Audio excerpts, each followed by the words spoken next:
반갑습니다. 오늘은 테슬라의 공식적인 FSD 유럽 진출 소식과 함께 새롭게 시작되는 다양한 공격적인 프로모션, 그리고 테슬라의 인도 진출 루머까지 확인하고 이 소식들의 심층 의미까지 분석하겠습니다. 먼저 지금 보시는 영상은 오늘 테슬라 측에서 새롭게 공개한 모델 3 프로모션 영상입니다. 이 영상에서는 모델 3의 다양한 기능에 대해서 설명하고 있는데, 그것보다 가장 핵심은 무이자 할부 프로모션을 새롭게 시작하였다는 점입니다.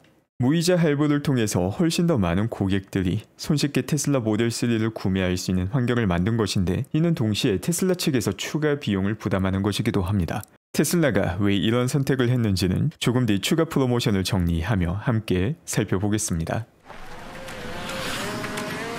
그 밖에 FSD 유럽 진출과 관련하여 아주 중요한 내용이 확인되었습니다. 바로 노르웨이에서 2년간 테슬라가 FSD를 테스트할 수 있는 허가를 받았다는 점입니다. 노르웨이 같은 경우 과거에도 테슬라에 우호적인 환경을 제공해 주었고, 유럽연합의 공식적인 FSD 진출에 앞서서 먼저 테스트 그라운드를 제공해 주게 되었습니다. 그리고 이 내용에 대해 일론 머스크는 몇 시간 전에 very cool이라는 답변을 직접 달기도 하였습니다.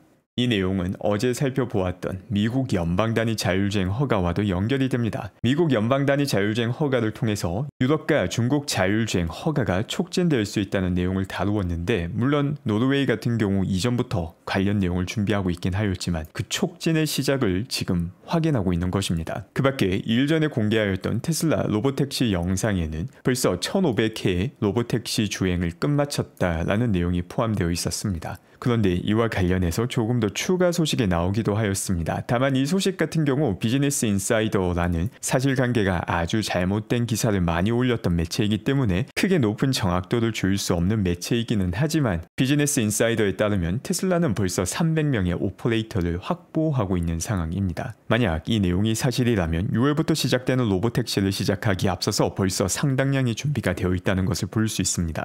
또한 웨이모 같은 경우 일주일에 25만 회의 자율주행을 한다는 영상을 공유하기도 하였습니다. 그리고 현재 웨이모는 약 1000대에서 2000대 정도의 로보택시를 확보한 것으로 예상이 되고 있습니다. 이에 반해서 테슬라 같은 경우 지난 분기 어닝콜을 통해서 첫 시작은 10대에서 20대 정도로 시작할 것이다 라고 밝혔습니다. 이 수치 자체가 웨이모가 현재 가지고 있는 1000대 혹은 2000대와 비교하면 상당히 낮게 느껴질 수 있습니다. 하지만 테슬라가 20대로 시작하는 그 병목과 웨이모가 지금까지 2000대의 로보택시를 확보하고 있는 그 병목, 이 둘을 비교해보면 그 차이는 아주 명확해집니다. 먼저 웨이모를 살펴보게 되면 초기 프로그램은 2017년 시작을 하였고, 공식 서비스는 2018년 말에 시작을 하였습니다. 약 4년 5개월 동안 서비스 차량이 2000대 정도로 증가를 한 것입니다. 4년 5개월이라는 시간이 결코 짧은 시간이 아닌데, 그동안 2000대밖에 확보하지 못한 이유는 웨이모의 병목이 테슬라가 가지고 있는 병목과 성격이 많이 다르기 때문입니다.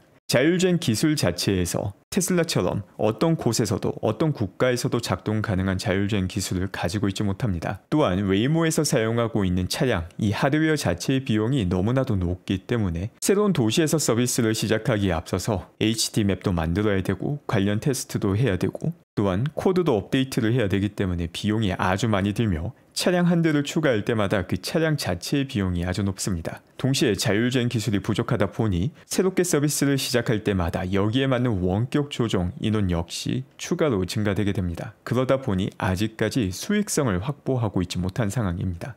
그에 반해서 테슬라가 처음에 20대로 시작하는 이유는 안전성을 검증해야 되기 때문입니다. 테슬라는 하루에도 수천 대의 차량을 생산하고 있기 때문에, 또한 자율주행 소프트웨어는 벌써 가지고 있기 때문에 원한다면 시작부터 수천 대로 시작할 수도 있지만, 아직까지 실전 테스트를 거치지 않았기 때문에 충분히 안전하다라는 걸 증명하고 난 다음에 기하급수적으로 로보택시 차량이 증가하게 됩니다. 테슬라가 가지고 있는 자율주행 능력은 벌써 공개되어 있는 수많은 FSD 영상을 통해서 확인이 가능하기도 하며, 특히 캘리포니아에서 아주 높은 수준의 완성도를 가지고 있다는 내용은 잘 알려진 사실입니다. 그렇기 때문에 첫 시작은 20대의 차량으로 시작하지만 그 다음 5분기 동안 200%의 성장량, 테슬라가 원한다면 손쉽게 성취가 가능한 수치입니다. 테슬라는 하루에도 수천 대의 차량을 만드는 곳이기 때문에 한 분기에 40대를 증가시키는 것, 한 분기에 4000대의 차량을 증가시키는 것 전혀 문제가 없습니다. 서비스를 시작하고 난 다음에 충분히 안전하다라는 것만 검증이 되면은 2027년부터는 성장률을 30%로 잡았는데 사실 이때도 200%가 충분히 유지가 될 수 있습니다. 다만 5분기 동안만 200%로 증가를 시킨다 하더라도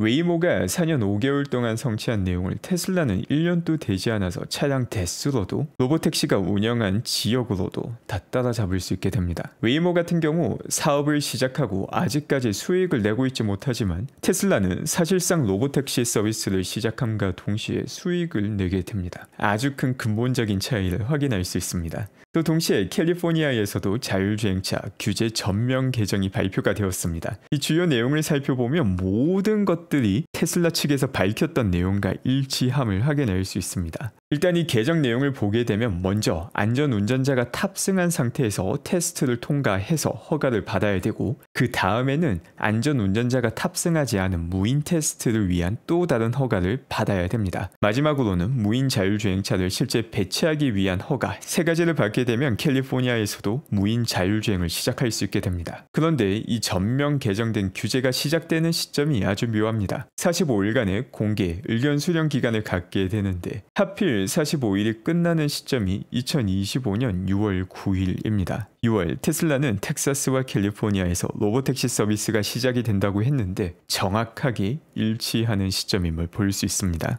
미국 내에서는 무인 자율주행 로보택시가 시작이 되고 노르웨이를 통해서 유럽으로 첫 FSD가 시작이 되는 바야흐로 대자율주행 시대를 테슬라가 열고 있는 것입니다. 그리고 이런 테슬라의 자율주행 성능은 벌써 검증된 지가 상당히 오랜 시간이 지났습니다. 테슬라의 자율주행과 관련해서 정말 많은 노이즈가 있었죠. 캘리포니아에서만 된다, 다른 국가에서는 작동하지 않는다라는 이야기가 많았는데 중국 FSD를 열고 나니까 단순하게 중국에서 자율주행이 되는 정도가 아니라 폭우가 내리는 상황에서도 자율주행이 잘 작동한다는 걸 볼 수 있습니다. 과거에는 미국에서도 비가 오면 자율주행이 제대로 작동하지 않는다는 헛소리가 나오기도 하였는데 최근 들어서는 이런 헛소리가 많이 줄어든 것 같습니다. 앞서 살펴본 영상 같은 경우는 폭우 중에서는 조금 마일드한 편에 속했는데 이번 영상 같은 경우는 사실 시야 확보도 제대로 되지 않는 것 같은데 역시 테슬라 FSD는 중국에서 그 커브마저 잘 처리하며 완벽하게 작동하고 있습니다. 이런 상황에서 일론 머스크는 자율주행과 관련된 주요한 리스크를 언급하기도 합니다. 바로 그 내용은 짐 크레이머가 테슬라의 자율주행에 대해서 긍정적으로 말을 했다는 점입니다. 짐 크레이머 같은 경우 유명하기는 더럽게 유명한데 하는 소리는 헛소리가 너무나도 많죠. 실제 테슬라가 상장할 때도 얼마 가지 않아서 망할 것이다 라는 헛소리를 과거 하기도 하였습니다. 바로 이런 짐 크레이머가 테슬라의 자율주행에 대해서 긍정적으로 이야기를 했기 때문에 짐 크레이머의 카르마를 극복하기가 결코 쉽지는 않겠지만 최선을 다할 것이다. 이번 주말에 자율주행 리뷰를 가지며 최선을 다하겠다는 내용을 일론 머스크가 밝히고 있습니다. 이게 얼핏 보면 그냥 우스갯소리 같지만 이런 헛소리를 많이 하는 짐 크레이머가 아주 유명하고 이런 짐 크레이머의 말을 여전히 따르는 사람이 많다는 것이 시사하는 바가 상당히 큽니다. 아무리 헛소리를 해도 많은 사람들이 여전히 그 사람의 말을 듣는다는 것 자체가 사실 전 이해가 되지 않는데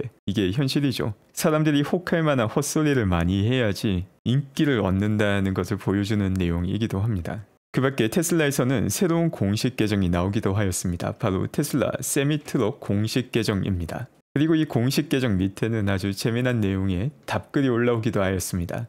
바로 사이버트럭이 답글을 남겼는데 그 내용을 보면 참 귀엽죠. 브라더, 인터넷에 어떻게 접속한 거야? 라는 답글을 담기도 하였습니다. 이처럼 테슬라가 새롭게 테슬라 세미 계정을 만들었다는 것은 세미의 시간이 다가온다는 것을 상징적으로 보여주는 내용이기도 합니다. 지난 어닝 자료를 보게 되면 세미 공장 역시 상당 부분 완공이 되어 있는 모습을 볼 수 있습니다. 세미 공장이 완공이 되게 된다면 앞으로 세미 생산량 역시 아주 크게 늘어나게 되며 여기서 중요한 점은 세미 생산량이 크게 늘어나는 시점과 자율주행이 거의 완성되는 시점 일치한다는 것입니다. 최소한 로보택시 서비스가 시작되고 난 다음에 세미 생산량이 크게 올라가게 되는데 이는 자율주행이 이동수단뿐만 아니라 물류산업에도 아주 큰 영향을 미치게 된다는 것을 의미합니다. 이 세미 계정의 첫 게시글이 Big Truck Energy였는데 에너지와 관련된 부분도 조금 더 살펴보겠습니다. 지금 보는 내용은 썰배시어님께서 정리해주신 테슬라 에너지 관련 내용입니다. 일단 이 첫 번째 차트는 테슬라가 에너지 비즈니스를 통해서 얻고 있는 매출을 나타내고 있습니다. 그리고 이 두 번째 차트는 매 분기 에너지 그로스 마진과 누적 그로스 마진을 보여주고 있는데 본격적으로 S커브를 타기 시작했다는 걸 확인할 수 있습니다. 그리고 2025년 중국 메가팩토리에서 생산한 메가팩이 매출로 집계가 되기 시작하는 게 이번 2분기부터이고 올해 말이면 중국 메가팩토리 덕분에 거의 2배 가까운 에너지 저장 장치 설치를 하게 됩니다. 그 다음 이 자료가 아주 중요합니다. 바로 에너지 부분에서 그로스 마진을 나타내고 있는데 하드웨어 쪽에서 마진이 20%가 넘어가는 순간부터는 어떻게 보면은 정상 범위가 아니다라고 평가할 수 있는 수준입니다. 너무 높다라는 거죠. 그런데 에너지 부분 같은 경우 20% 이상을 상당히 오랜 기간 동안 유지하고 있습니다. 이 비결이 뭘까를 보게 되면 아주 흥미롭습니다.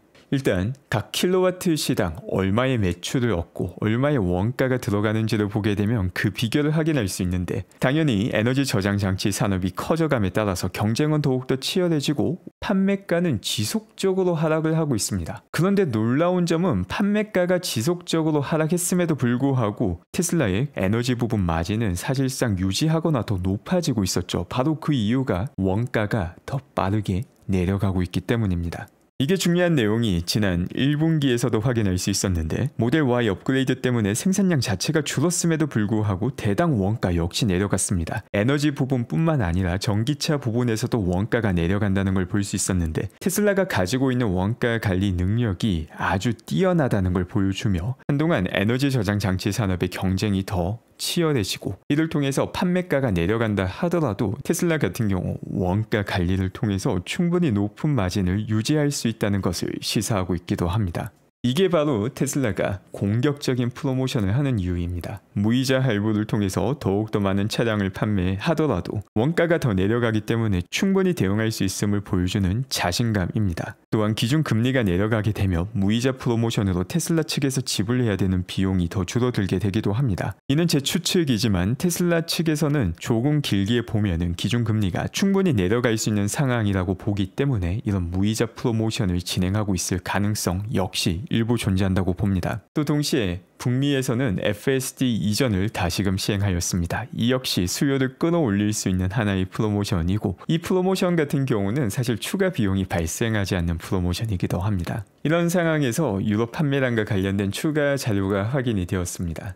모델별로 보면은 유럽에서 3월 그리고 1분기 가장 많이 팔린 차량은 여전히 모델 Y입니다. 2등은 모델 3이죠. 모델 Y 같은 경우 판매량을 보면은 작년 동월과 비교했을 때 혹은 작년 동분기와 비교했을 때 모델 Y가 큰 폭으로 하락을 하였지만 이는 모델 Y 업그레이드 때문에 발생한 결과입니다. 그런데 이를 감안하더라도 여전히 가장 많이 팔리고 있는 차량은 모델 Y와 모델 3라는 점이 인상적이며 이번 2분기 같은 경우 유럽에서 신규 모델 Y에 대한 대기 수요가 폭발을 앞두고 있는 상황이기도 합니다. 그런데 여기에 더불어서 블룸버그에서는 흥미로운 기사를 내놓았습니다. 테슬라가 인도에서의 예약을 환불해주고 있으며 이는 인도 시장 진입에 대한 시그널일 수 있다는 기사를 내놓았습니다. 테슬라가 인도에서 초기 예약에 대한 환불을 진행하는 이유 자체가 초기 예약 같은 경우 업그레이드 되기 전 모델 3인데 이제 더 이상 그 모델을 생산하고 있지 않기 때문에 새로운 모델이 들어가기 위해서 환불을 하고 있는 게 아닌가라는 이야기가 나오고 있는 것입니다. 또 이와 관련해서 빼놓을 수 없는 이야기가 인도의 관세입니다. 트럼프가 관세 전쟁을 시작하기에 앞서서 인도는 수입하는 차량에 대해서 100%에서 110%의 관세를 매겼습니다. 트럼프의 상호 관세가 말이 안 된다라는 이야기가 많았지만 사실상 실제 말이 안 되는 관세를 매기고 있던 곳이 인도입니다. 그런데 인도에서 수출하는 차량을 보게 되면은 수익은 엄청나게 내고 있었죠. 이게 사실 말이 안 되는 거고 미국을 상대로 그냥 날로 베껴 먹고 있었는데 그런 상황이 아주 오랫동안 유지가 되었습니다. 그런데 재미난 점이 있습니다. 트럼프 행정부가 전 세계를 상대로 관세 전쟁을 벌이자마자 인도에서 관세를 아주 극적으로 바꾼 것입니다. 인도는 과거에도 더 낮은 관세를 제공해 줄 수 있다라는 내용을 공식 문서를 통해서 발표하기도 하였습니다. 지금 보시는 이 문서 같은 경우 2024년 3월에 인도 정부에서 발표했던 공식 문서인데 여기도 보게 되면은 수익 관세를 15%로 낮출 수 있다라는 내용이 포함되어 있습니다. 35,000불 이상의 전기차를 인도가 수입할 때 붙는 관세입니다. 다만 여기에는 다양한 조건이 붙는데 일단 인도 내 투자를 해야 되며 또한 연간 8,000대로 최대 4만 대까지의 전기차 수입에만 해당이 되기 때문에 사실상 실효성은 상당히 떨어지던 내용이었습니다. 그런데 트럼프가 관세 전쟁을 시작하고 앞서 살펴본 것처럼 말도 되지 않는 인도의 관세 현황과 관련해서 상당히 빠른 변화가 다가오고 있습니다. 그리고 지난 어닝콜에서도 인도 상황과 관련해서 테슬라가 언급하기도 하였습니다. 먼저 관세가 여전히 큰 문제가 되고 있다라고 밝혔는데 이는 트럼프의 관세 전쟁과 함께 해결될 가능성이 아주 높아 보입니다. 그리고 그 밖에 관세와 무관한 사치세가 30% 가깝게 붙고 있는 상황입니다. 이 또한 미국과 협상을 하며 어느 정도 타협이 되게 된다면 테슬라가 인도 시장에 본격적으로 진입을 할 수 있는 그 배경이 마련되게 됩니다. 지금 이 영상은 중국의 차량 등록 사무소입니다. 테슬라는 항상 다양한 노이즈에 휩싸이지만 실제 현실을 보게 되면 테슬라의 차량 판매량은 날로 증가하고 있습니다. 저 같은 경우도 캐나다 시골에서 살고 있는데 요즘은 사이버 트럭을 보는 일이 상당히 흔해져서 일상이 되기도 하였습니다. 테슬라 투자라는 게 참 쉽지 않은 투자입니다. 일단 기본적으로 주가 변동성이 가장 핵심인데 그 주가 변동성에 기생해서 온갖 헛소리들이 많이 나오는 게 테슬라 투자 정보입니다. 바로 이 안에서 헛소리와 객관적으로 확인할 수 있는 사실을 분간하는 게 아주 중요한 능력이 됩니다. 오늘 또 함께 해주신 분들 감사드리며 즐거운 하루 되시기 바랍니다.